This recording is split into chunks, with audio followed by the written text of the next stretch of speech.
You know, every week we try to take you on a wild ride through history with an exciting character and someone of usually the Christian faith, which we are able to emulate and copy. But you know, we had something happen in our own history just in the last 5 weeks, and I wanted to take this week to really drill down in something that most of the people in the church have been a part of. And a lot of times, our average church member doesn't really get to see or understand exactly what goes on.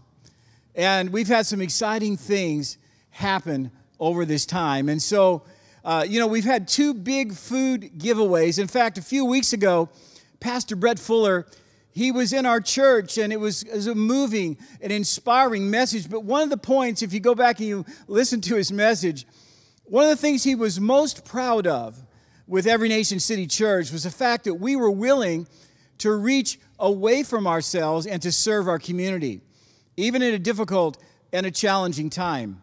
You know, over the course of 10 or 12 weeks and in this quarantine and the limited ability to see one another, you can wrestle, we can be fatigued, we can kind of get in a rut. And we've always having to work ourselves spiritually to sort of see the hope in God's plan, the endurance that God presses into us to strengthen us. And you know, we've had 2 amazing moments in that where the whole church put their effort, their faith, their energy into and did something quite extra and unordinary. You know, about 5 weeks ago, we served about 160 families. This past Sunday, we served just about another 160 families. We received over 9,000 pounds of food from not only the Valley Food Bank, from also about 100 of our church members that either brought food into the church or gave of their finances toward adding to our food. I mean, we are one of the most favored pantry designations in the San Fernando Valley.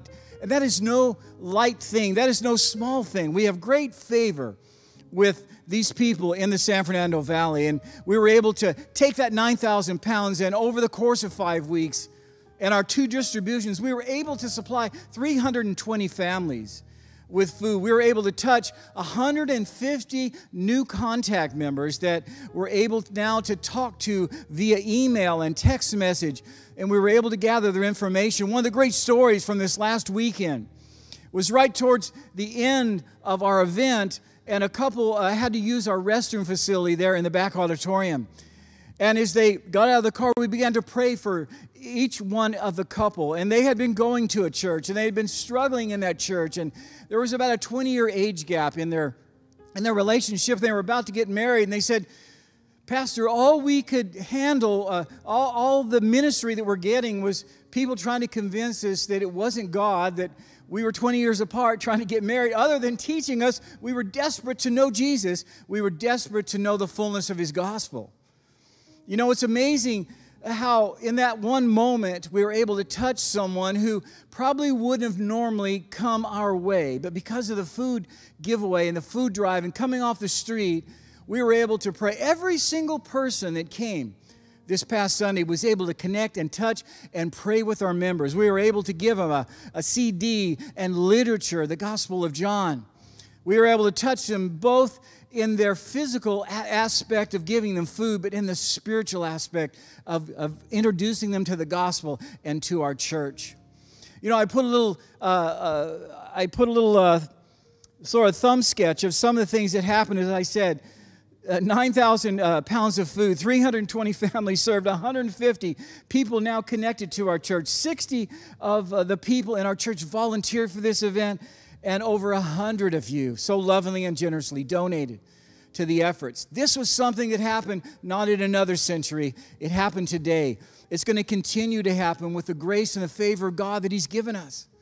And we're so thankful to each and every one of you. We thought we'd take this one moment to publicly, as a leadership, thank you, church, for sticking in there, for fighting the good fight, for overcoming fatigue, for finding within yourself to give away from yourself. And the amount of people you're touching, you have no idea. God bless you today.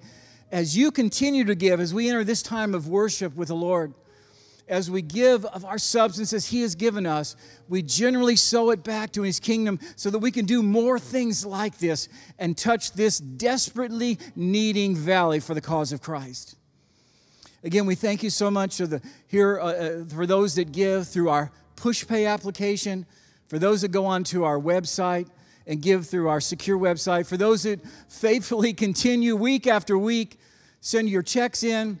Every bit of that is able to not only sustain the movements of this church, but to do the things like we got to see there in those pictures and those collages, and continue to move and to press on. We're one of the only churches that are facilitating other churches, and we'll be even doing more so later in the summer to even film them, to be able them to have an online service. We're doing a great service for other churches in this valley, which God has positioned us perfectly for. God bless you today as you give so generously. And we thank you. Get your seatbelts on. Get ready for amazing word from our own Pastor Dave as we kick off this summer series of the life of Joseph. God bless you. In Jesus' name.